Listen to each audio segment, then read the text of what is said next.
chance if you want. You have no right to give up.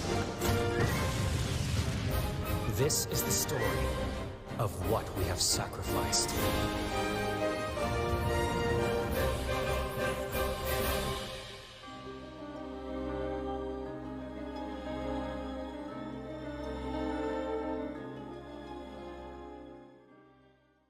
Ten-year-old Emma, intrigued by the disappearance of Thomas Kane, is determined to investigate.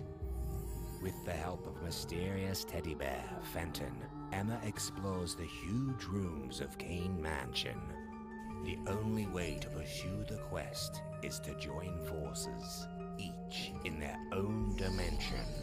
With the help of her lantern in each room, she will have to think of the best way to progress by creating shadows. It is only these shadows, created by moving furniture, opening valves and using levers and switches, that Fenton can move. Their progress will be complicated or slowed down by magic traps and puzzles to solve. At the end of each chapter, Emma and Fenton will have to contend with massive, horrifying creatures and complex puzzles. Tandem, A Tale of Shadows is fun, immersive, and sometimes tricky. But don't be fooled. Even if you are charmed by the richness and sweetness of the Tandem universe, if you're not clever or fast enough, be prepared to die in many ways. Be strong, be brave, be smart. Available on PC and on consoles.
Mars. When we left our home, it seemed surreal that we would actually reach it. Now, we're here. Our mission: establish a permanent colony, explore, expand, and start terraforming the planet. New leaders arise with different visions for our future. But reality can be harsh. The Martian environment is dangerous, and so is daring to terraform a planet. But we will adapt, plan, and improve. Together, we will overcome the obstacles, transform the planet itself, and spread life. I dream that one day we'll take off our helmets and breathe fresh Martian air. I dream that one day we will call this place our home.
have reached Tintin Technical Support. You are number 356 on the queue. Your estimated waiting time is 3 hours, 50 minutes. Please hold the line. A technician will be with you shortly. Good luck.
Seven adventurers on their quest for the 12th statuette. The statuette of Gladradulfa. Gladulfora. It's the green one. I thought it was the bad. Sorry for the very short delay. I'm hoping everybody is still doing awesome. This is Billy Shu and Soni from the Lazy Monday just joined us. Hi Soni, welcome. Hi Billy. Thank How you doing? For inviting me. I'm doing quite well, actually. It's been good. Perfect. We are still live for a French game Well Played. This event is in partnership with the French Embassy in Indonesia and the French Institute in Indonesia for Novembre Numérique. We are currently at about a third of this stream. We are having Soni with us, who is going to shortly introduce himself. But just for a short recap of what is going to happen, we are going to be playing Tandemel Tale of Shadows. After that, we will have a talk about the gaming industries in French and Indonesia, about the challenges for the future, and we will be playing Terraformers. I'm hoping you're all going to love it. But first, Soni, can you introduce yourself and the Lazy Monday, please? Because for us French people, this is probably not something everybody have heard of. And no one's gonna no one's gonna know who I am. Well, I'm That's from funny. Indonesia. I have a couple of my friends made a gaming media. It started from just a hobby, and then we left our job and made a gaming media first, and then we branched out into esports, and then we had some like cinemas and everything else that actually been our hobbies. So since it's been our hobbies, it turns into work. So yeah, we're now just building it up, and actually we're not actually live streamers, and I'm not actually a live streamer too. I'm just someone who's mostly behind the scenes and just reviewing games. Oh, that's it. So is it the first for you, or have you had the chance Oh no to no! do live I streams? usually stream, but yeah, I usually stream, but it's mostly talking about football. So that's why our chat here in Indonesia is actually wants me to talk about the PSG with their coach wanting to move to United and things like that, because there's a lot of football fans here in Indonesia. Well, this is not something I am very, very used to, so please apologize. I will not be able to Yeah, no discuss problem, really. football with you. I would just like to tell everybody who's from Indonesia that there are keys of the games that you can win by going to the Instagram of the IFI. It's at IFI_Indonesia. Everything that you have to follow is on the story of their Instagram. So please feel free to go there, earn some keys, and enjoy the games that we are playing today. We are going to start with Tandem: A Tale of Shadow. Have you ever played or heard about that game? I haven't actually, but I've been playing it a while now. I've tried like 3 levels of it, and well, I pretty like it though.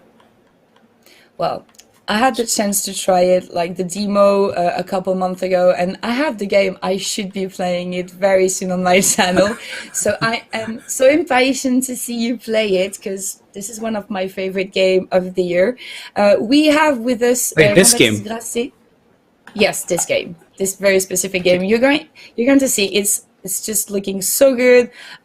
Everything artistic, everything about the music, everything about the gameplay is so cool. So we are going to have Jean-Baptiste Grasset, who is the founder of Monochrome, the company who did develop that game with us. Hi, hello. Hello. How are you doing? I'm fine. I'm glad to have you here with us. Can you please, for starters, introduce yourself, introduce the company, and talk to us a little bit about the game. So I'm JB Grasset. I live in Paris. So I'm the founder and the CEO of Monochrome, and I was the producer of the game Tandem: Tale of Shadow. So we are a small team of 9 people in Paris. We are an agency working for brands, and we create virtual reality experience. But Tandem: A Tale of Shadow is our very first game for PC and console. So it took about 2 years to do that, with approximately six people working on that. So that's why I hope that you like the results. So because this is really our first game. So we wanted to create something. I know that it's very difficult to create a gameplay, never seen, a total new gameplay, but we tried to find something quite innovative with these 2 characters on 2 dimensions and playing with the shadows. So when we did the brainstorm to create this game, we really want to create something that was quite unusual and innovative. And as we have worked a lot for the luxury industry, we wanted that the art direction was a lot of little details, and which we try to do the art direction as best as we can. Sure. Can you tell us a bit about the influences of the game? Where did it? Is there other game that? Yes. It feels so Tim Burton-esque. We are big fan of the universe of Tim Burton. Also, the Disney side. We also love Disney. So we wanted to create something, and we also love the end of the 19th century. With Sherlock Holmes, the Victorian era, and also Jules Verne. I know it's quite difficult to pronounce in English, Jules Verne, but it's friends all of that. Sherlock Holmes, Jules Verne, Tim Burton, and we wanted also to create something quite modern. I think it's not an historical game, but all the things that you will see on the game, we try to source to be inspired by all the material we get from the 19th century. Sure thing. Should we start playing the game while we are speaking? Maybe that would be, because people in the chat hear Tim Burton, they hear Disney, they hear a bunch of things, but they cannot see so far what is happening, and people need to see what is happening over there because this game is absolutely amazing. Thanks. Yeah, I agree. So this is the first universe that you are seeing. All the game takes place in English manor, like haunted house a little bit. And we start in the garden around the manor. And after you will have 4 different universes inside the manor. So the next universe is in the basement. You have 1 universe in the greenhouse of the manor. And as you can see, the player can control 2 characters on 2 different dimensions. So Emma, which is the main character of the game, is a little girl of 10 years old, English girl, and the other character is a magic bear called Fenton. And you see that you can switch immediately between the 2 characters, and it's really the strategy and the action that you will do between these 2 characters that so you can go through the game. The objective is to find the exits for Fenton on each level, and you have more than 40 levels in the game. So the exit is mainly visible with a diamond and a blue on the right. You see the exit, and the objective is to lead Fenton to this exit. But for example, Emma has found a key in its dimension, and the main mechanic is based on shadows. So you can see that Emma with a lantern can create some shadows that Fenton can walk on. Which is all the interest in this game. I just I like the idea. Yeah, I like the idea of having like a top down. Well, like you see the main menu, we wanted a very simple menu that you can find in the Nintendo games, so you can see all the level. And we took the decision that you can only access the next level when you have finished 1 level. So as you can see, you have more you progress in the game, and more you can interact with different objects to create these shadows. So for example, in this level, you can move this carriage, so it can create some shadows. And the difficulty for us, as it was our first game, is how do you handle the level of difficulty. So instead of having more and more complex level, we decided to make some variation in the mechanics and the way you will generate these shadows. On the first universe, it's with this light and with object. On the second universe, it's with some liquid that you will have to open valve, and then you can create shadows. That you see here that you will have to open with this little button on the right. So it's quite challenging, actually. It is a little bit, but this is the fun of it. This is the fun of it, and it just gets harder and harder. So be prepared. We wanted to. Well, we can consider it as a casual game. I would say. Yeah, I think it gives you a false sense of hope in this game. I thought it's going to be a lot easier. Yeah, and then it just gets harder and harder. Wait, oh, this is not a solid ground. So you can continue and move on the right. Yeah. Wait, JP.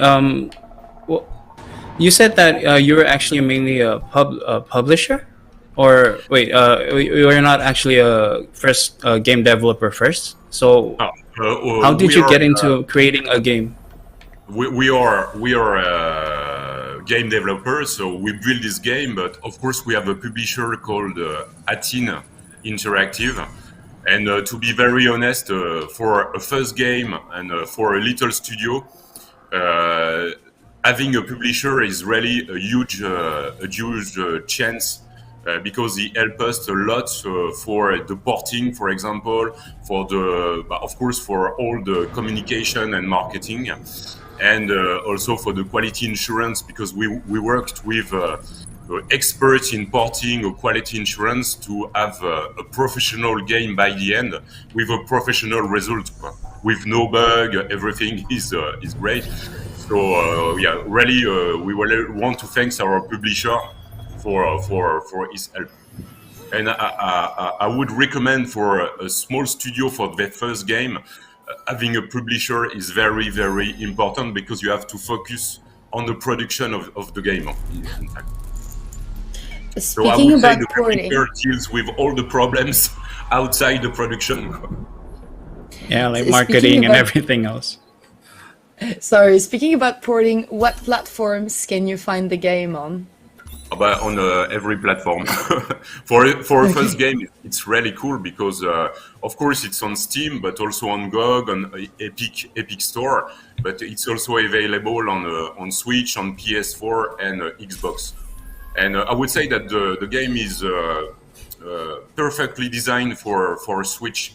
And I really want to thank 2Awesome, which is the studio who do the porting, because it was really a huge challenge to keep a good frame rate on the Switch and keeping the same quality of the graphics and the smoothness of the game.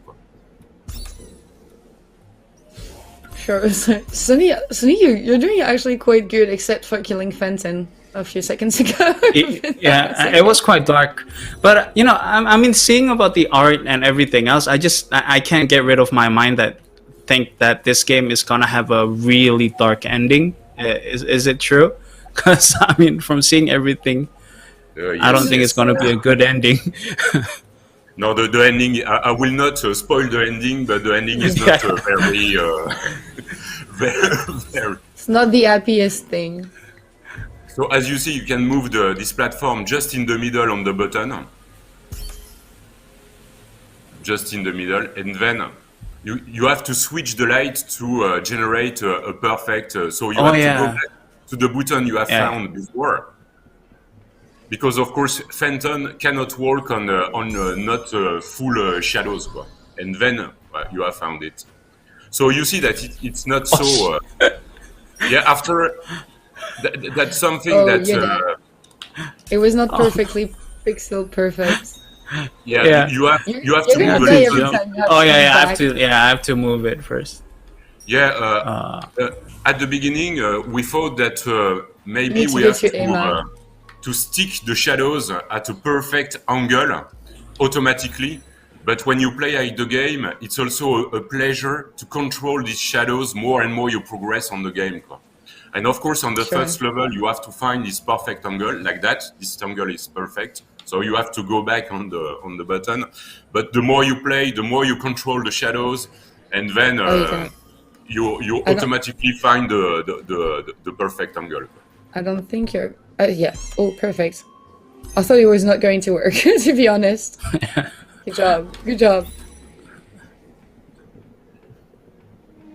I just like how lazy it looks. Like, I'm just hopping. You will have to move to the right now, and you will see that Fenton, by pushing the button, so you can continue with Emma on its dimension. And on the first level, all the mechanics are with button and so on. But the more you progress in the game, and the more type of mechanic you have. So you have to stay with Fenton on the button, then you move here. Fenton up. Voilà. It's also a way to learn the mechanic. It was very new for us to learn all this science, I would say, that how you learn the mechanics to the player. And the first version of the level we did 600 different versions of this 40 level. And the first level that we designed were much more complex than this one, because it's also a challenge for the guys who made the game is that when you are building the game, you always think the game is too easy, in fact. So yeah, I get that. That's really a challenge when you will build a game, is that you have to forget all the production, I would say. So that's why we did a lot of user tests during the production. So if you go to the right with Emma, you will find a secret room. On the right? Yeah, just above, on the right, and just on the right, no, on the right, just near the diamond, you know, and this blue here. flame. So if you go down, oh yeah, you found a secret. So for each secret, you have an artwork, and when you go back to the main menu, you have this collection of artwork, and you will learn more about the story. Because of course, the game is not, I would say, a story adventure. So of course we have a story, but the challenge of the game is really to solve the puzzle. But we wanted to insert a little bit of story, so that's why we have this secret room with this artwork. And you will also have some cinematics at the beginning of each universe and at the end of each universe. That's a question I like to ask developers, but what is the feature that you are the proudest of? Like, is there a universe that you particularly like? Is there something about the gameplay? What is it that makes you truly feel super proud about the game, although overall it's amazing? I think it's really a balance between all these topics. Find an innovating gameplay, trying to give a great art direction. When I'm talking about the art direction, it's also all the VFX, the sound, the music. So as I said, it was our first game, so mixing all these topics and having a good result by the end, we are proud of all of this. It was really a challenge to do this first game, and with the best quality that we can. Of course, you will see that you will face some enemies like spiders. Why did you have to put spiders in your game? Why do everybody have to put spiders in the game? Stop doing this, guys. Yeah, I don't know. To be honest. But to give more difficulty of the game, we're adding some enemies. It's not proper enemies because you cannot kill them. It's very important in this game that the main character cannot kill anyone or anything. Oh wait, that moved quick. Yeah, so they move super quickly. Yeah. So you will see that you have a box on the right. You see, with in the main mention you have this box, and you can push the box to the left, so you can stop. Stop the spider. So the enemies that you will face in the game, it's not killing them, but it's trying to stop them. Find some elements that you can stop them or avoid them. In the last universe, you are in the greenhouse, and you have a big insect. So I know spider insect. It's always. Insects are okay. Spiders though. Spiders, not that much. Let's be honest. Look at them. You don't like spiders, really? I'm not the biggest fan, to be honest. I'm not the biggest fan. The first time I tried the game, cute. They look cute. You'd say cute. Yeah, they don't look that bad. Come on. Have you seen? They still look. She ate you. She ate you so bad. So she just came and just ripped your head off. Why you're starting to face the huge level, but I think you have the demo with all the level unlocked. So maybe if you want, you can switch to the next universe, because this one is quite tricky. I think, but this level is the first really challenge that you will face. Yeah, you can try another universe. You were doing very well for the first time, I have to say. Yeah, I love puzzle games. I love puzzle games too. They're one of my favorites. You should probably try another universe because every universe has a very specific theme. I know one of them is about like it's really pink and pastry, if I remember correctly. So that would be. You can move to the right with Emma, if you or. Can you? To the right? On your controller, you can, on the controller you can click on the. I don't know the name in English, but on the big switch là. But if you continue to the right, top right button. Top maybe right you button? can't. I can't. Are you on controller or on? Controller. Okay, so well maybe you can't. Maybe you can't. I'm still fine. That's fine. Okay, so I don't think I can. No, I think you have. Well, you see in the gallery that you have unlock an artwork because the objective of the game is to find Thomas Kane, this little boy that has disappeared. But I think you have the version with. I think you have the version. This is not gonna end good then. It's not gonna end well. I'm so very sorry. I have to be back.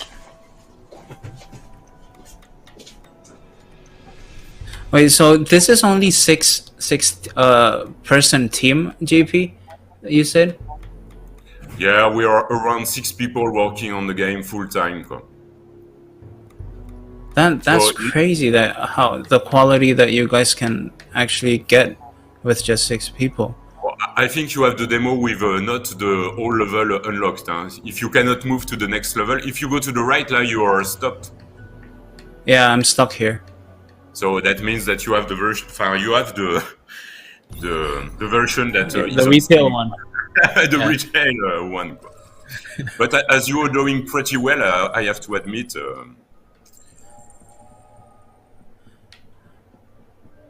So what made you from using from VR and then moving on to creating games? What made you? But it's the want to make games. We have to say that we are all gamers in the team, and I'm a gamer from the first generation of gamer. So I think I have been playing to a video game 40 years ago. 40 years. Okay. Yeah. I think you were not born at all. So, but you were, the scene of gamers were already quite huge 35 years ago. But as we use 3D to make all this VR and immersive project and the Unreal software to produce it, of course it was quite obvious that the next step was to create a game. So our first try was a game in VR. That we published also on Steam, but it was really mostly a first prototype of game than a real game. So we can consider that Tandem is really our first game. And designing a game for VR is totally different because you are very limited in terms of graphic capabilities. And also, in VR, it's the body language. It's not playing with a pad or a keyboard. You're doing super good. I'm impressed. No, I'm quite impressed. I have to say, for first time. This should be really good. I can't wait for Steam's. What was it called? I think this is gonna be a perfect game to play on handheld. I just can see myself playing it while in bed and. Sure.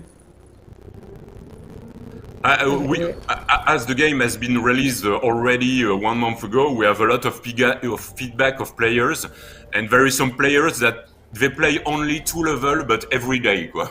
At the end of the day, they do two levels. Just have a couple levels, and then you go back to bed.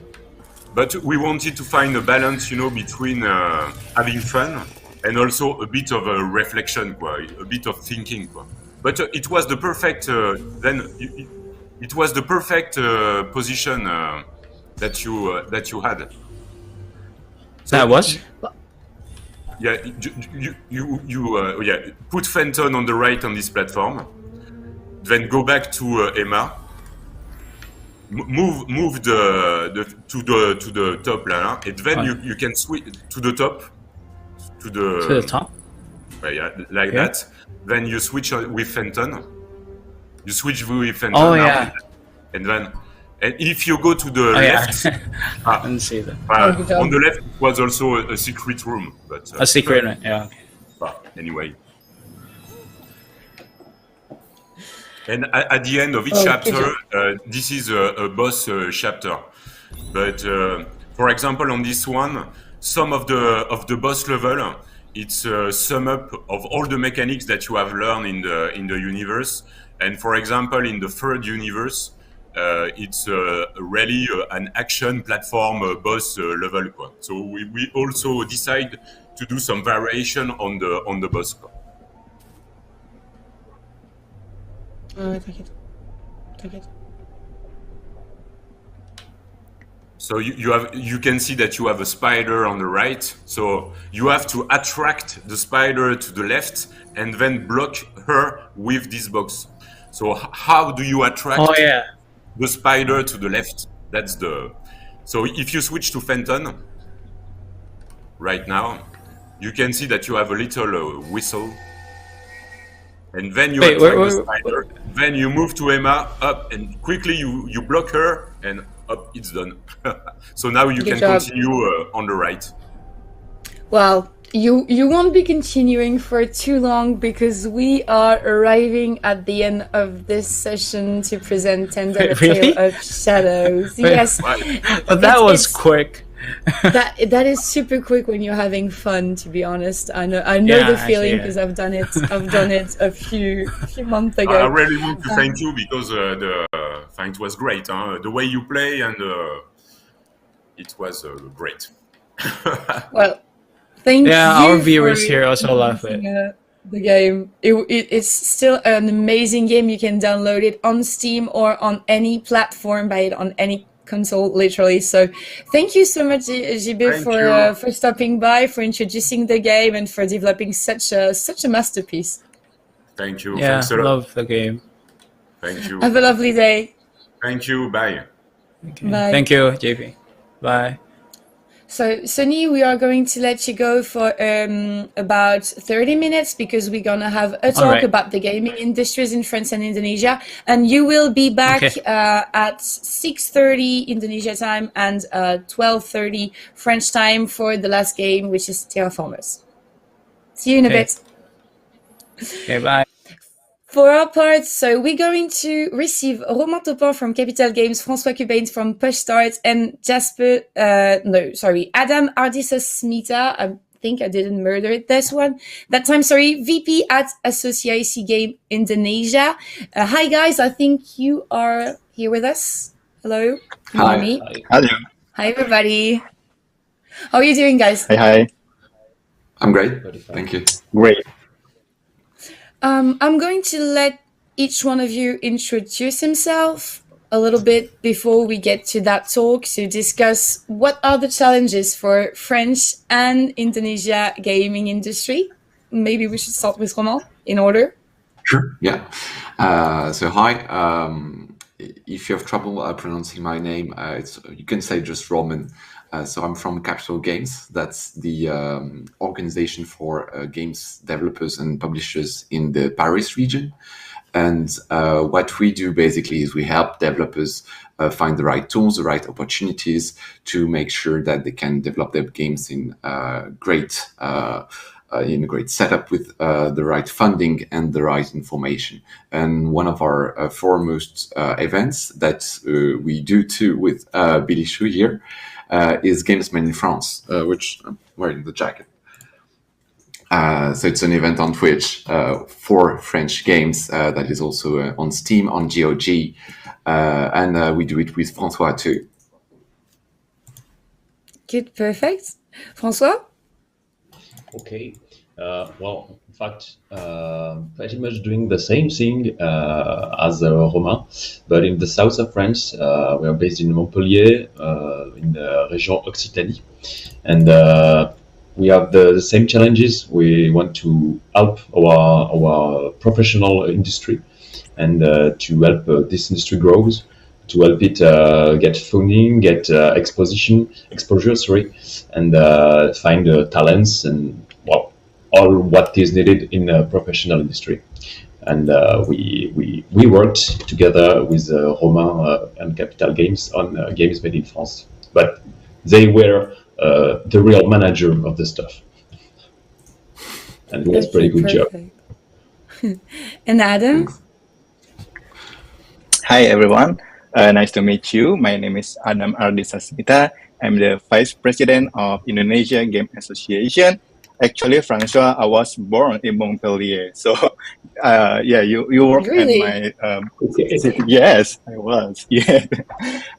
Yes. By the way, in AGI, our work is to help game developers and publishers from Indonesia to growth, from growing the talent, from funding, from scaling the studios, because right now in Indonesia, I think the ecosystem is very, very young. Compare, of course, with the French ecosystem, I think it's very, very young. So they need a lot of, like support helps to be able to grow. So in AGI, our mission is to help them. And by the way, I want to give a great appreciation for the translator who's been real time typing and trying to translate everything. I was about to mention them because so far they have been doing an incredible job, which is why I'm trying to speak as slow as possible so they get the time to write down everything that we are saying. Shout out to you guys and thank you so much for translating the event. That's really appreciated.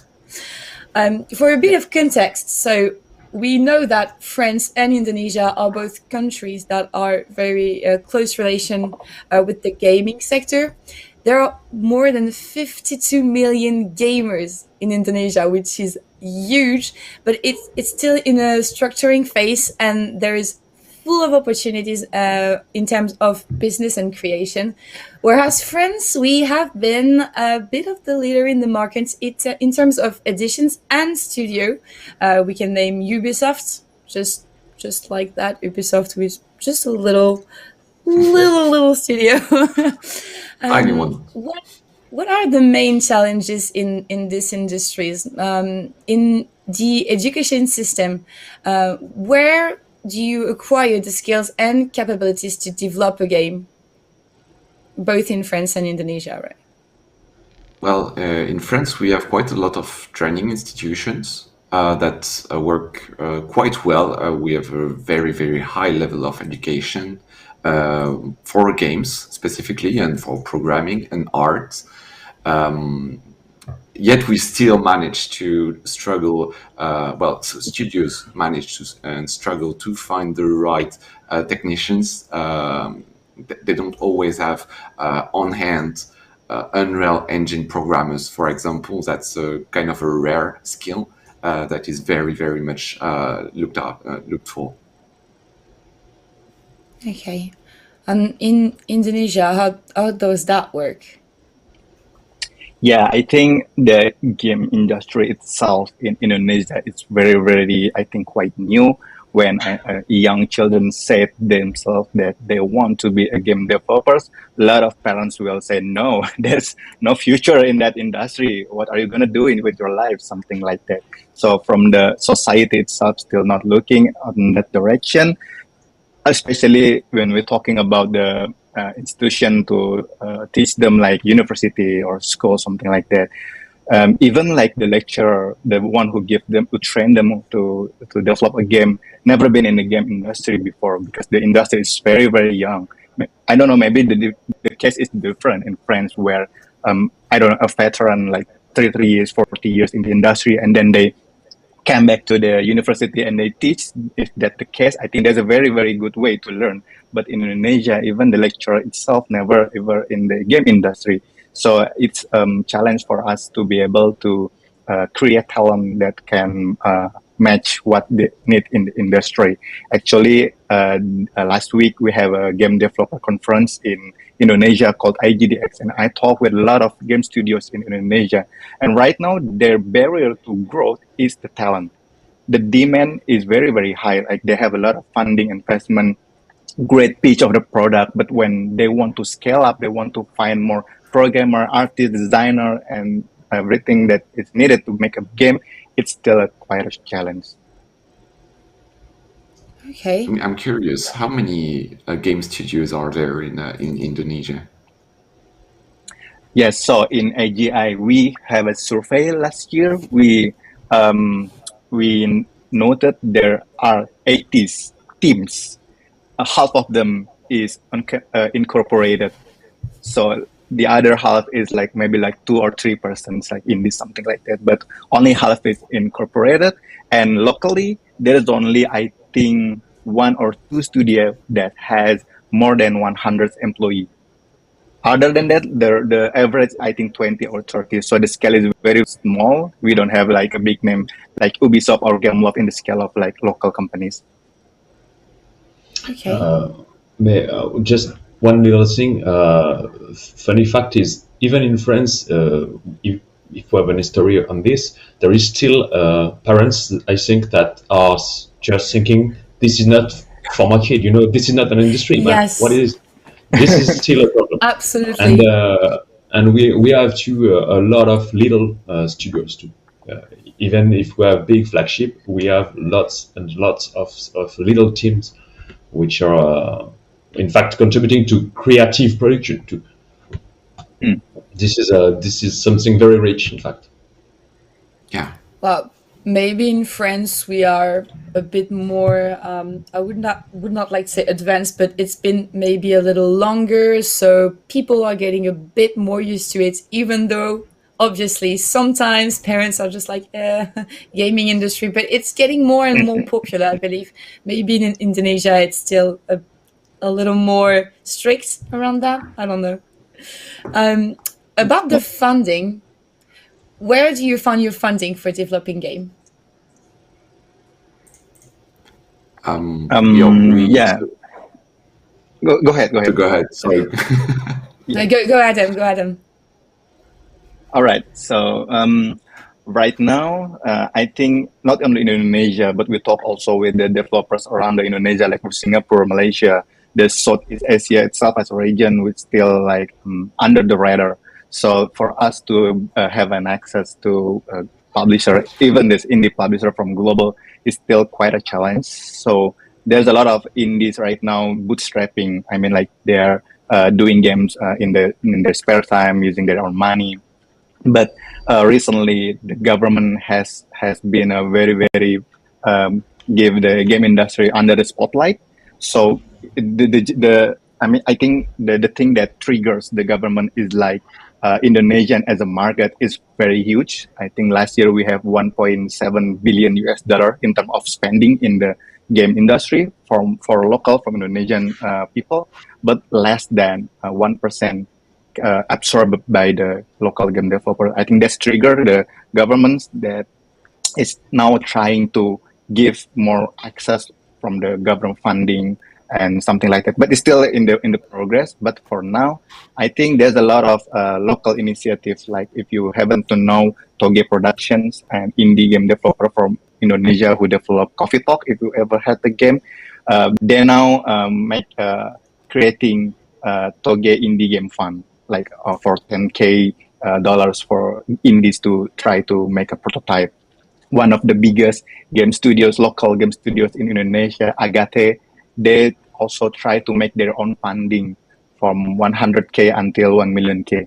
I think from the ecosystem itself trying to help each other in Indonesia, because right now it's hard for us to grab attention from the global funding channel. So I think this is one of the platform for us to meet, like from you guys. Maybe if you have some kind of funding channel for indie in Indonesia, I think that will be a great opportunity for us to be able to connect.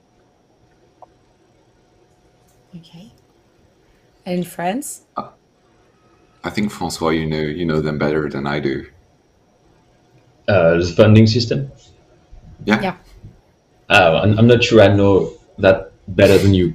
But in fact, we have there is a diversity here. We have some public support. We have private banking. There is some evolution in that area too, because private banking is I think it's coming in this industry, it's a young investment in this industry for banking system, like private banking system, and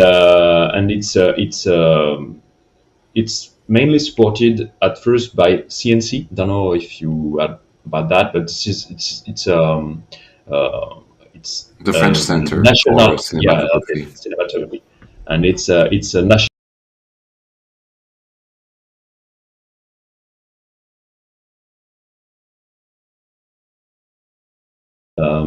fund, which is a big supporter of all our studios by two main axes, and after that you have locally in each region, quite each region, I think, you have a specific fund dedicated to this industry, and Romain and I are working with our national, with our regional partners to consolidate that.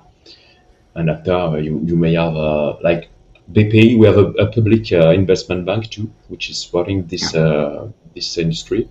And I missed some probably, but this is we have a big tax break. Yeah. Like for big companies, and I know it's one of the things with when you think of France, it's like, okay, it's hard to fire people, and you will get a lot of taxes from the government. That's not entirely true, and there are upsides to it. So we have a big tax break for video games in France that we need to fight for, that we have organizations that fight for, called the SNJV. That's the trade union in France, and the Siap too, the trade union for publishers. So we have that. We have a wide range of other financing bodies, but that are outside of games, but that we as an industry are starting to learn to use for training, for arts, for technology too. So we're quite a young industry too in France, but if we compare it to the cinema industry, for example, in the cinema industry in France, it's very, very powerful, and they have access to a lot of tools, and we are learning to use the same tools to get more funding. And you were asking about how, if it was possible for Indonesian studios to have access to some of that funding, I think. And I know that there are some ways that some studios from abroad, from outside France, can get funding, and that I think includes the regional funding for Paris region. If you set up an office in Paris and half of your expenditures are in Paris region, you can get up to 150,000 euros in funding from the region. That's which is quite a big deal.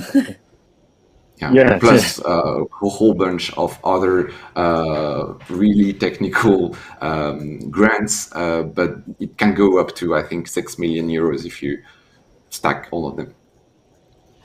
And even it depends on the cities too, because some cities are starting to pour money in from the cities, mainly on a starting initiative, on supporting studios that are beginning something. But it really, if you want to come and put a studio in France, you have to take a look at each cities in this industry, and you have foreign funds too, because this is a big point right now. We start to have foreign investment, which are huge. Yes. Actually, I have a lot of follow-up question, but I know this is not the time for us to discuss, because there's a lot of question. But one thing that I want to point out is, like, this is I think the momentum is quite give us advantage, because the government in Indonesia is trying to help in the local game industry. There's a lot of question regarding the funding. Is it grant? Is it loan? And how you, like, usually from banking, you said the question from banking usually, how's about the collateral? Because you're an IT company, right? You don't have asset. Your asset is your brain, right? And your skill. How do you evaluate that. And you also mentioned the tax break. Everything that you mentioned is something that right now we are trying to draft. So if after this we can talk in the future more deeper about how it's over there, and we can bring that maybe like some of them we can adopt and we can propose to the government. I think that would be very, very great, because this issue regarding the support from the government, if I'm not mistaken, next week or next 2 weeks, Indonesian Game Association will have like meeting with the president itself from Indonesia, Mr. Jokowi, to talk about the game industry. So I think it's gonna be huge from the Indonesian government support. Yeah, sure. Wow. I mean, sure. Yeah. That I'm just going to keep rolling, because the next question I had to ask was, how is the government supportive? So we can just like continue on this path. What are the public policies? What are the regulations? And just go overall and have an idea of what's happening in both France and Indonesia. I think in France the government is quite supportive of video games. It really depends of politics a bit, but there are always here officials always come to whatever event we organize, and right now it's really focused, I think, around inclusivity, and ecology. The two hot topics right now. So there are not a lot of regulations around games in France, except if you go for mature games or gambling games, of course. But apart from that, you're pretty free to do about whatever you want, and you get incentives you start to get incentives for inclusivity and ecology. Yeah, like a PEGI rating, like any, I think you have 1, 2 in Indonesia, because some games are not fitted for all the public, but that's quite all. And like after you have some like Romain said, the incentive is might be quite heavy if you don't fit in some rules. You may lose fundings like a lot. So this is quite free, but if you are totally out of scope, you may just suffer from it. Yeah. And even more in the future, like on ecology, this is a hot topic for us right now, because we want to be a bit in advance to support our studios. We want to be in advance on this topic, because this might be in the next months or years a big pain point if we don't work on it. I see. That's quite interesting. So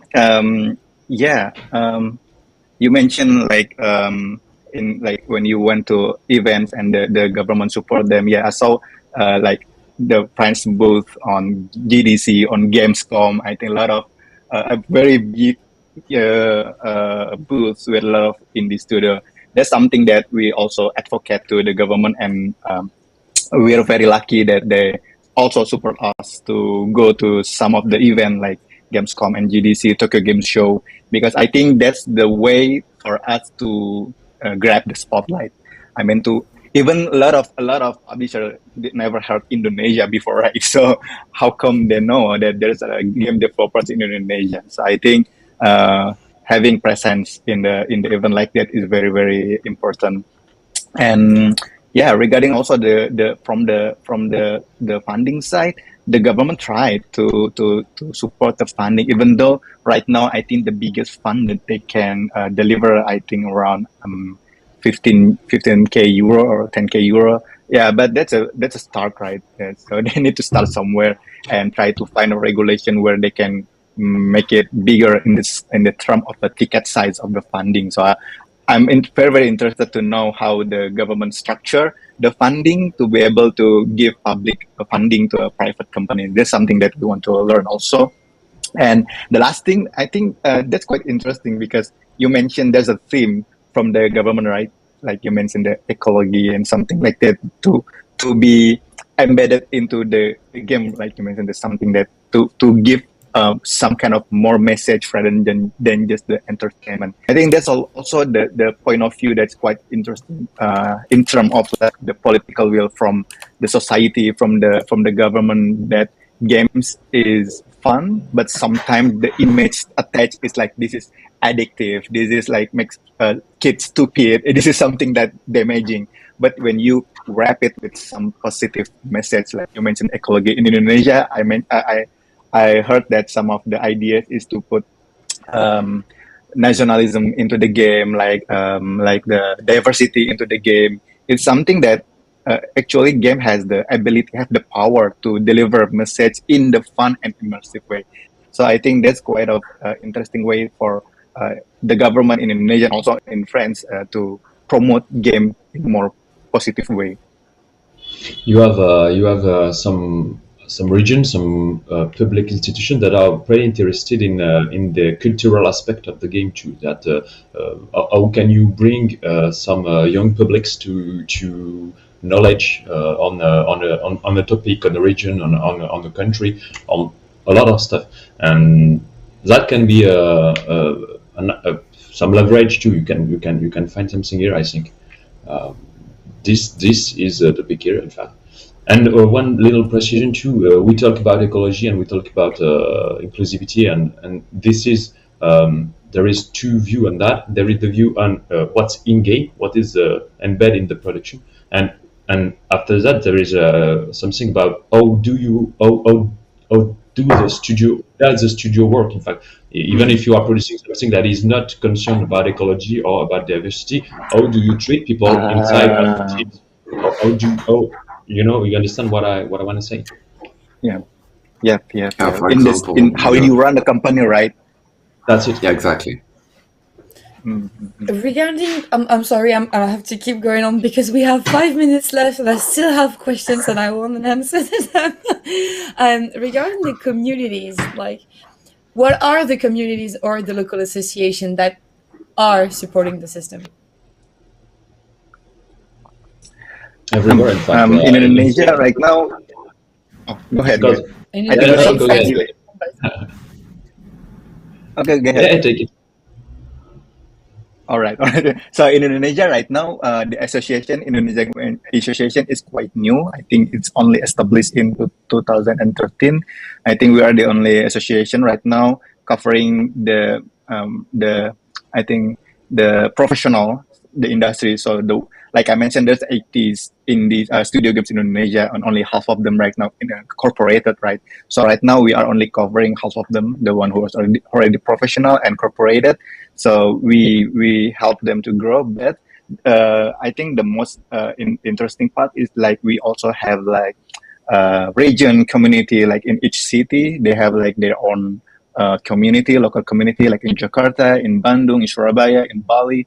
They're a very vibrant community, and they have a WhatsApp group together where they can share like information. Hey, there's a funding from there, there's an event from there, and then keep information flowing within each community. And I think that's one of the biggest power Indonesian have right now. The indie vibes in Indonesia, I think, is quite big right now.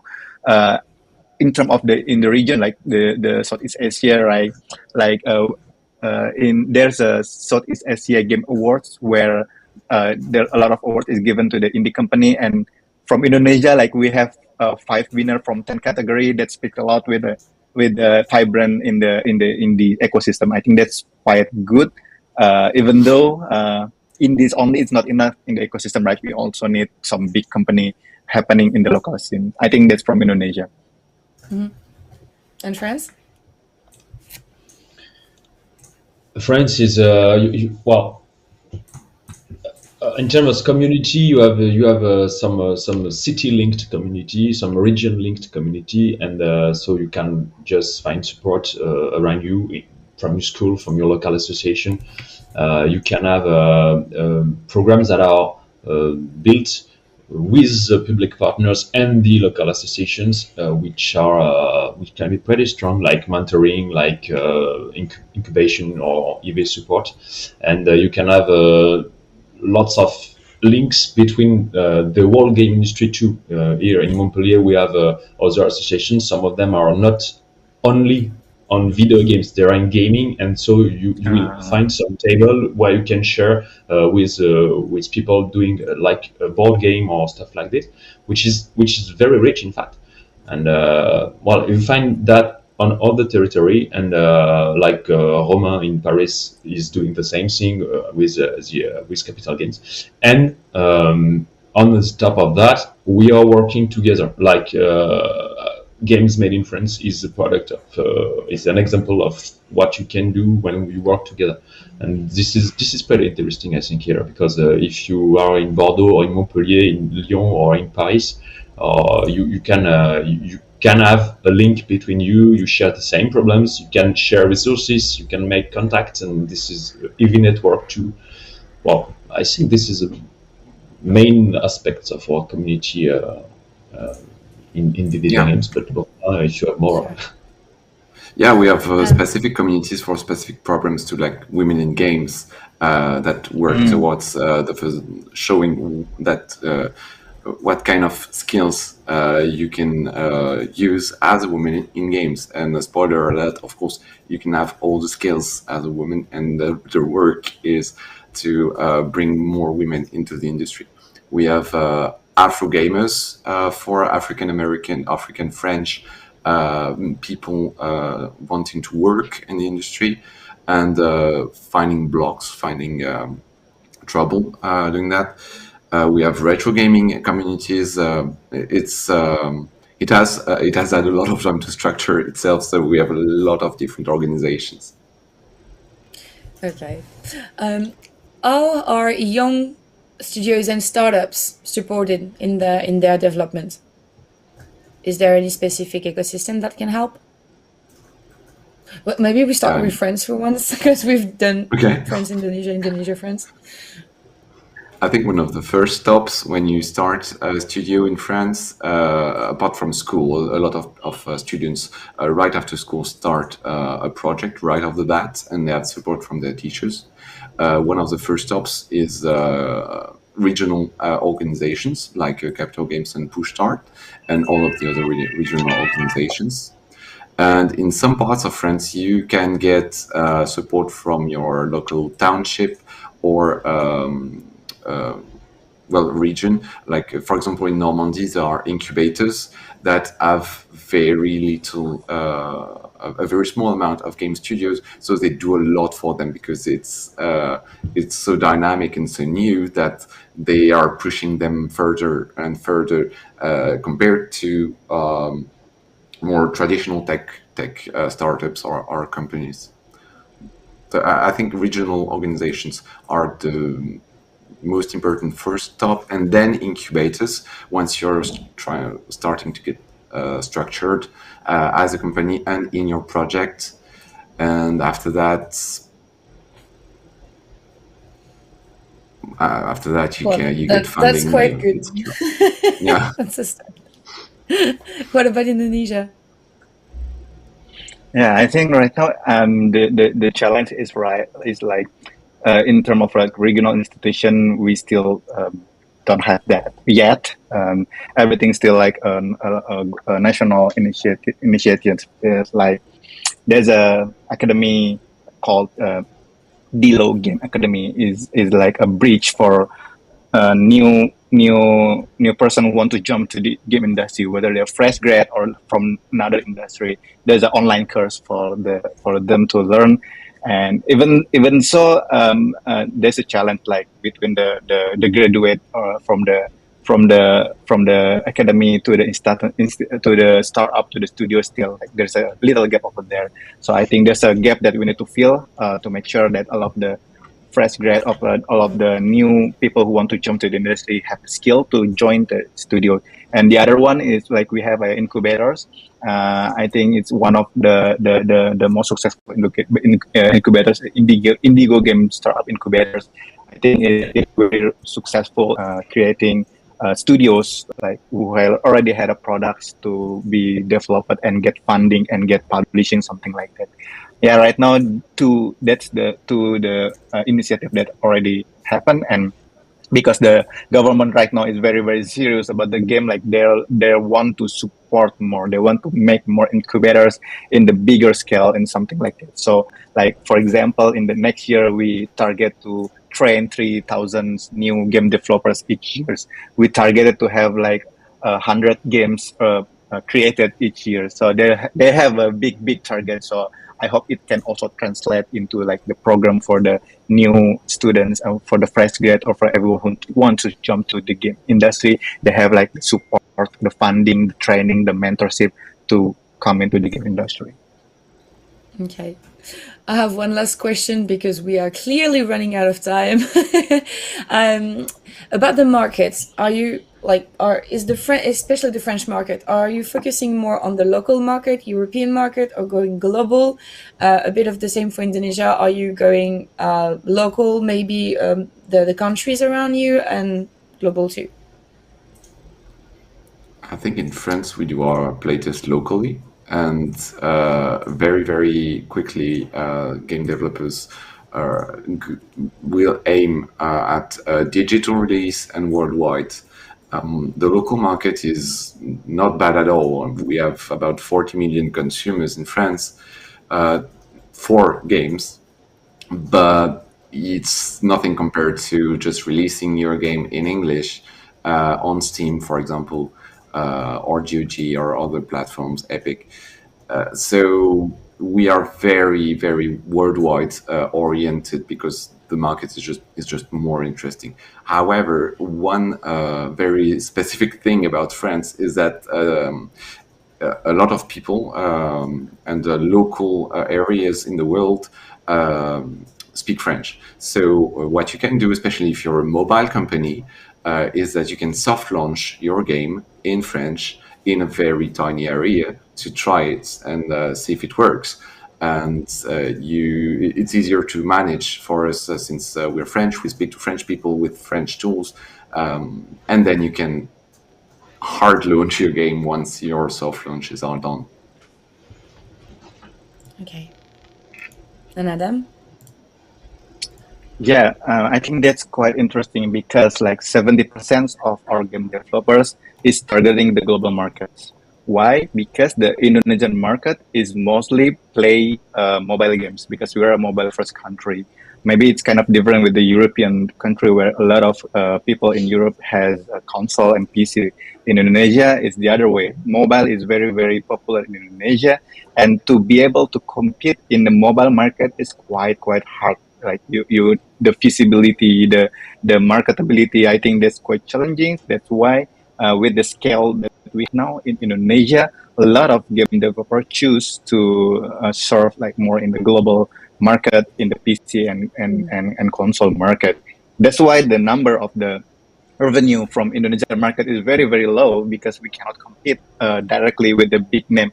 I think like 70% of revenue in Indonesia is being grabbed by the top 100 games in mobile, in Android or Apple, which is there's a big name, a giant name that we cannot defeat, right? So that's only the best way strategy we have right now.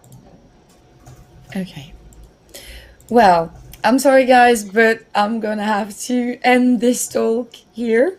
Thank you so much for stopping by. Thank you so much for explaining all of that to us, to the community, to the French and Indonesian public. I hope everyone in the chat did learn a lot about this. If you want to have one word before I'm going to let you go with your day, now is your time to do so. Thanks, Billy. Thanks, Adam. Very nice to meet you. And thanks to the chat too. Yeah, I hope after this we can also be connected and keep working together, stay in touch, and maybe we can collaborate in something we don't know yet. Also? Not all about that. If you want to come back to us, just do not hesitate, ask for contacts and do so. Thank you guys. Thank you so much for that super interesting talk, and hope I'll see you soon. Bye, guys. Sure. Thank you. Bye. Have a good day. Bye. We are going to go to the fourth game of today. It's going to be Terraformers. We're going to have the Lazy Monday, Soni, Soni from the Lazy Monday, if I'm saying that correctly, and Jasper, who is the game designer and co-founder of the studios that made Terraformers Asteroid Lab. Hi guys, can you hear me? Yes, hello. Yep. Perfect, hi Loud guys. and clear. Hi back, Soni, Hi. and welcome, Jasper. How are you doing? Thank you. I'm doing good. Thanks for having me. We are going to let you introduce yourself, your company, and your game for starters, and then we are going to have Soni play Terraformers, if that's okay with you all. That sounds great. Yeah. That's good. So I'm Jasper. I'm the game designer and the co-founder of Asteroid Lab, and we are working on our debut game, which is Terraformers. And Terraformers is a game about settling humanity on Mars and terraforming the planet. As you might know, Mars is a very cold planet. It has no atmosphere, it has no oxygen, there are no oceans on the planet, and it will be up to the player to first settle humanity and along the way provide all these things for the humans that will live on Mars. So you will try to do global warming on Mars, you will try to create an atmosphere, bring oxygen to the planet, for example, by planting trees, and creating oceans, in a sense to make Mars more like Earth, so people, humans and Earth, Terran life can really thrive on Mars. Okay. All along the way, you have to try to keep your population happy. Their expectations of their lives on Mars will rise as time goes on, and it will be your challenge to keep everybody satisfied. Well, are you up for the task, Soni? It's actually my type of game. It's definitely my type. I love this kind of games. Yeah. Should we already try to play it and keep talking about it while we're seeing the gameplay? I think I should start with a start demo so our viewers could actually understand the game more instead of me just explaining about the game. We are probably. Yeah, that's fine. Yeah. Okay, so the artistic side already appeals me. Yeah, I know. I love it. The colors are amazing. Thank you. Okay, so the space industry boom in the 30s, which, oh well, never mind. We won't have that. I see that this is I'm sorry. That's fine, I was just reading. Demo. That happens. So yeah. But I love this type of games. I think we're missing like this kind of games, especially today. And I think a lot of our viewers actually would love this kind of games where they could actually play this kind of games while they're working. I mean, I'm not condoning playing games while working, but this is exactly the type of games that you could play while working. Sounds good. Yeah. I see this as an older version of the demo, so just to let everybody know that there's a new update with quite some changes online as well for everybody. I'm guessing you play. can find it on Steam, right? Yeah, it's on Steam. It's Terraformers First Steps on Mars. That's the prologue, and you can try it for free right now until the full game releases. Okay. Cool. So when's the full game expected to be released, Jasper? There's not a release date yet. We're targeting the first half of 2022. Also not that far away then. No, indeed. Yeah, we're in our final stages of the project, indeed. Really currently adding a lot of content to the game, but the features are mostly complete. Is it going to be just on Steam, or are you planning to port it somewhere else? It's going to be on Steam and GOG for PC, and we're also gonna port it to Switch upon release, or maybe some later. We're not certain on it yet. Well, that's it. I mean, Steam and GOG are definitely a start. Indeed, yeah. So what you're currently doing is I see you've explored some new regions. You can do one action with your leader every turn. And there are some surrounding areas that you can explore, and you can see a hint what resource might be there.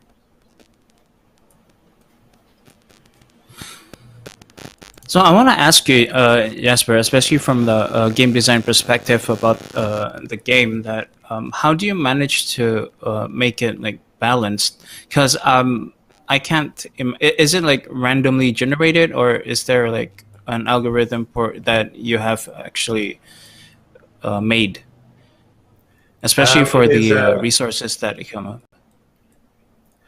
It is procedurally generated, so every playthrough will be really unique. The resources nearby will be different, and what kind of other landmarks, city locations there will be is different each game. But we're trying to make it still fair and balanced each game, so it remains challenging and it's different, but balanced. Yeah. I think this is my third game. The first time I played it, I was like having issues with the populations and the not populations, the popularity. I was having issues with balancing about searching for these what you call these resources, and then getting it to wealth. So the first game that I was having issues, but after that I'm not having any issues at all. So I think it's a bit steep learning curve, I think, for especially for new players who's not used to these kind of games, and especially finding out new resources that you need and how much wealth you actually need to build these kind of items. Yeah, these projects. So they are suggested projects. Every turn, indeed, you can choose one new project, and you're trying to find the resources to construct them. Indeed, the game is quite challenging. For the new update that is out now, we made the early game more forgiving, so it's a bit easier to get into. But the idea of the game is that it will be it's partly a roguelite game. So in this sense, it is challenging to fully finish a game, and the goal is that you try a couple of times and improve your strategy as you go to succeed eventually. And the main challenge, indeed, as I mentioned earlier, is at the top of the screen. You see the support that you have from your people, which is currently at 75, and you're getting 3 per turn. And indeed, when this reaches 0, you lose the support of your population, and then you lose the game. Indeed, so it's the main factor to keep in mind, to keep an eye on, that it's always on a good level. So how exactly do you keep them happy? How do you stay popular? So you can construct certain buildings. For example, at the bottom, I see a project that provides 4 support per turn, so 4 happiness. So there are type of buildings that provide them. There are also, in the city view, you see that there are slots where you can construct the buildings, and they are interconnected. So some buildings provide support to adjacent population buildings, for example. So there are 2 buildings there I see where population live. If some buildings, if you can construct them next to them, these population will be more happy and provide more support to you. That is one thing. And the other thing is to terraform the planet, because as you terraform, as the temperature rises, for example, and it becomes nicer to live on Mars. So that will also result in support for your from your population.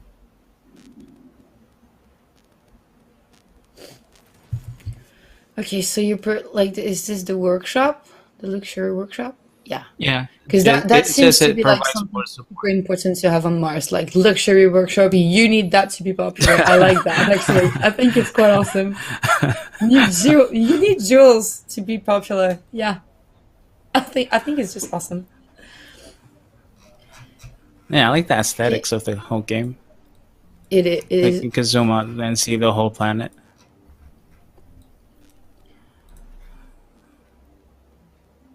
Okay, so where are you getting next? What are you trying to do right now?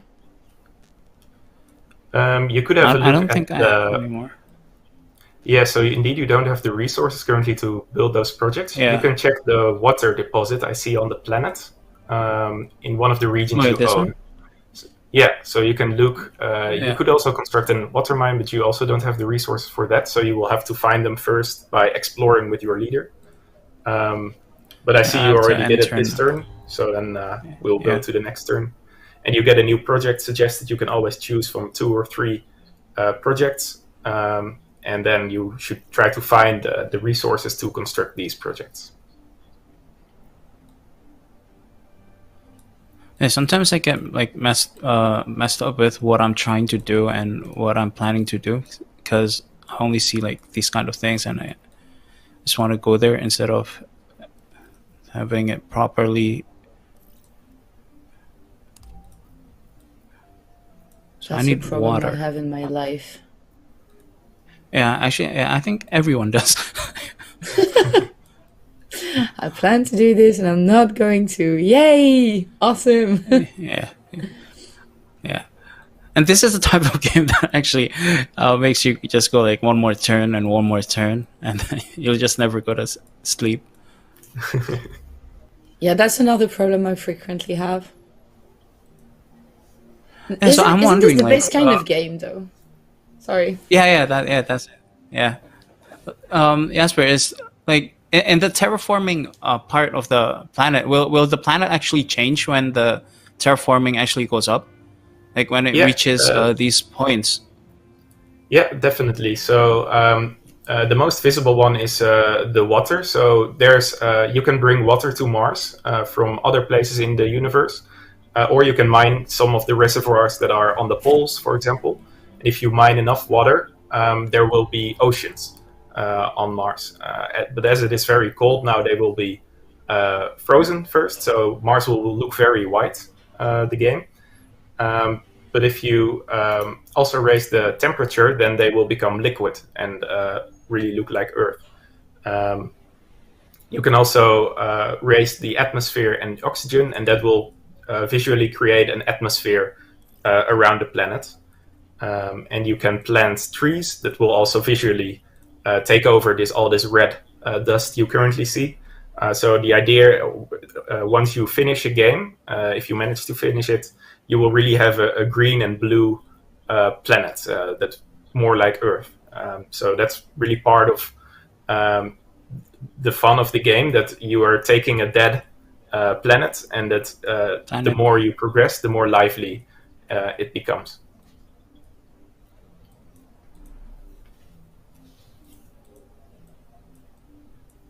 So how many people worked on this game?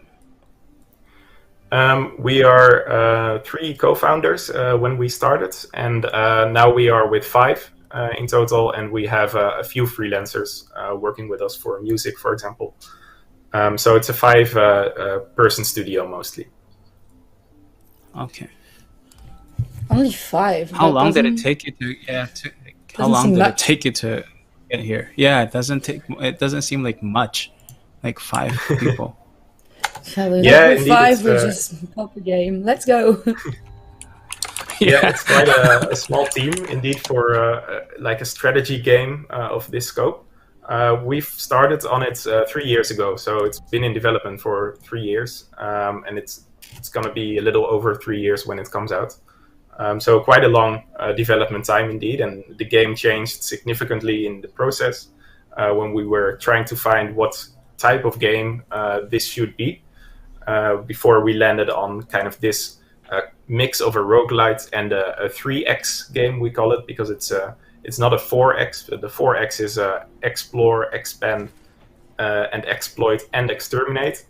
But we don't have the exterminate part, so there's no combat in this game. So that's kind of where the game has moved towards. So it's a 3X with roguelite elements. That's how we would describe it.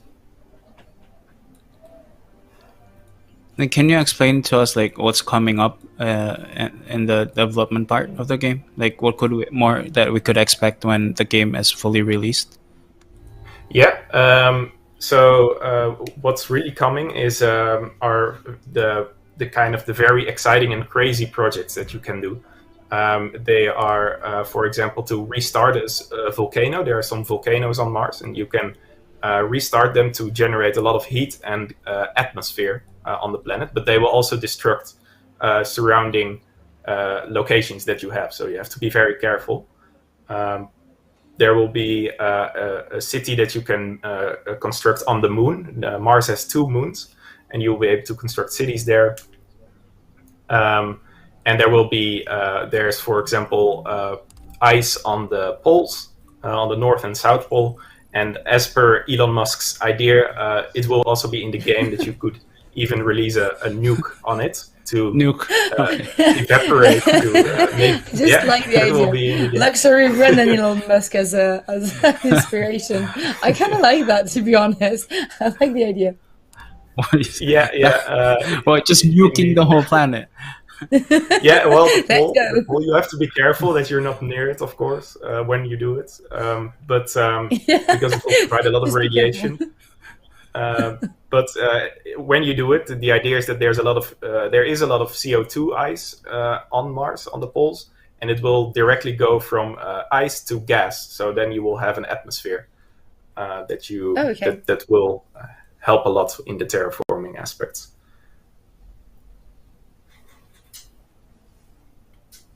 Also, there will be different challenges. So what you're playing now is kind of the normal setup. And once you've beaten the normal game, you can do different type of challenges. For example, where terraforming is more important, so you will play the game in a different way, or where space projects are better or cheaper. So you will focus a lot more on expanding outward. So once you've kind of figured out what you think is a good strategy, the game will present you with different scenarios that will make you reconsider how you want to play, and really challenging you in this aspect and providing more novelty. Someone in our chat just said that, so basically this game is just an Elon Musk simulator. Yes. Nice done. Good job. It's the dream of Elon Musk. Yeah, that's correct.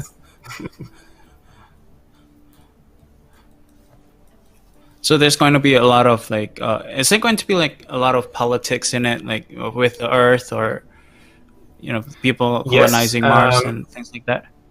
There are going to be some politics. For example, you will have your leader every 10 turns. You can choose a new leader, which is shown on the bottom right, indeed. This. And this leader has certain background and a certain vision for Mars. And that is represented in his abilities and his passives, which is not in this version you're playing, but in the one that is currently on out already, the prologue.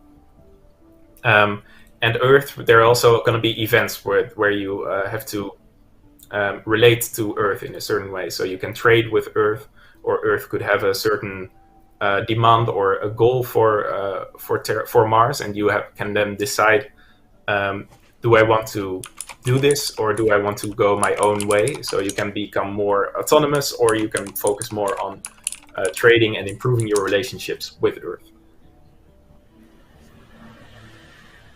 It sounds quite complex, to be honest, though.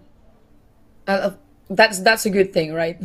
There seems to be so much thing to think about, so much stuff to do, so much stuff to farm. It's so interesting. This is not the kind of game I'm used to play. I'm trying to figure out how to put all of that in order. This is fascinating to me. Yeah, it's actually a fun game once you play it. I get that. Yeah, you don't. Yeah, we did. Yeah, really at first it might best. seem like that.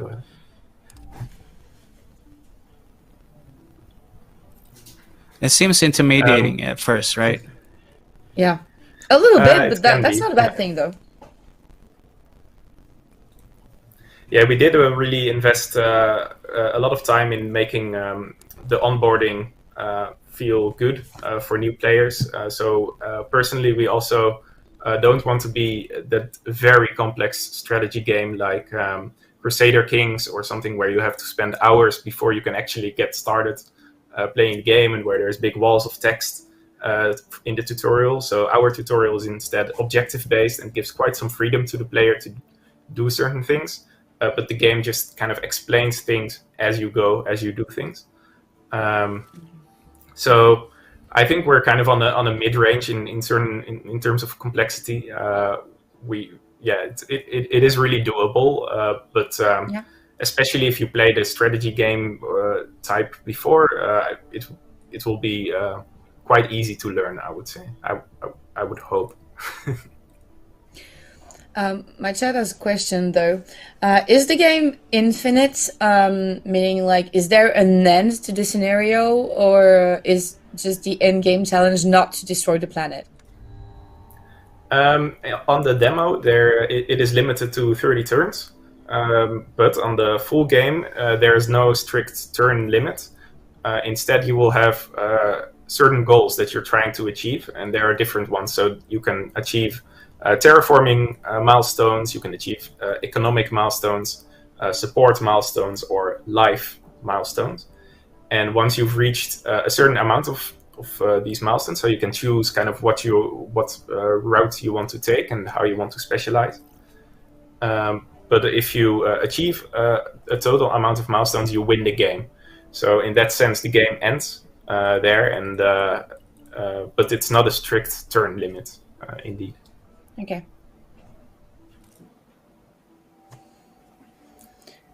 Okay. We are going to arrive at the end of this session in quite a couple minutes. So is there anything that we need to see in the game before we're going to let you go?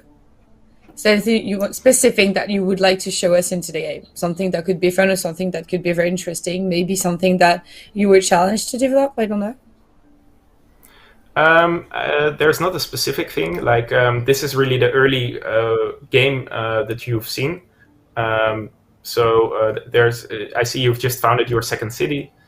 So as the game progresses, you will found more cities and develop them further and terraform the planet.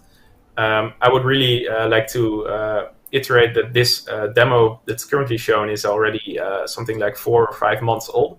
So that to really check out the updated version, which is also visually a lot more developed and in gameplay offers a lot more variety than what we've seen so far. Okay, cool. I'll drop the link for the game on our chat. Yeah, it's in my chat also. So if you want to download it on Steam.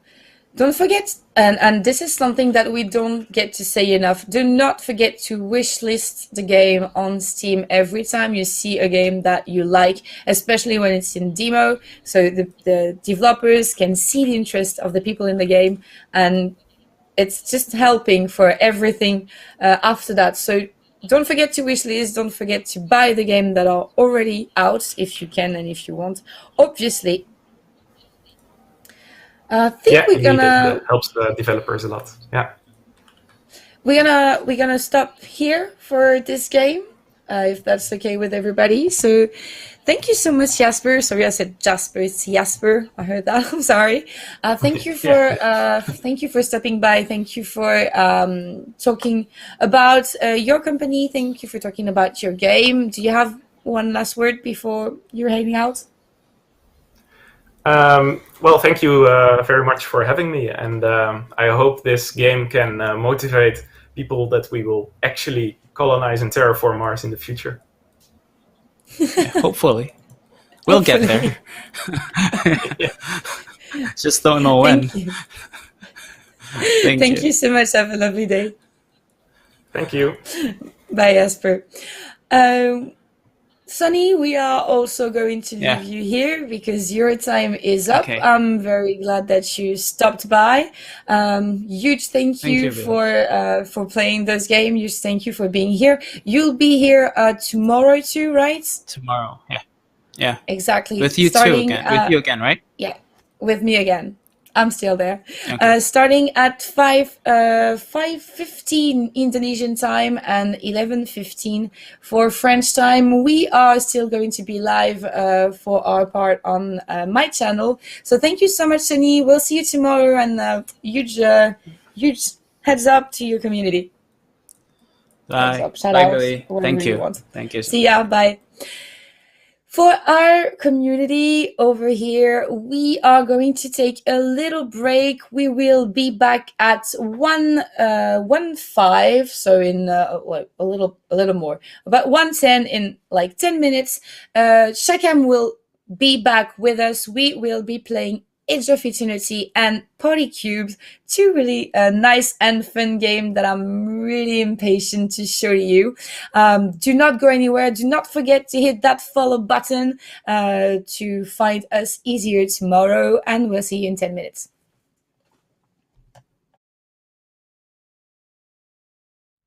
This is gonna be a long day. Ask for help, search his place, interrogate. I don't have any intel on this subject matter. Let's rock!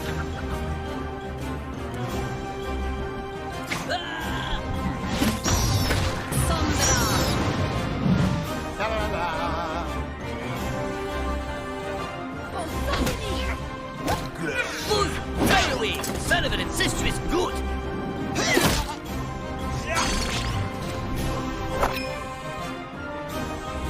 I didn't invest any points in lockpicking on my character sheet. This is way more useful than stuffing chairs. Ah, swell! New skills!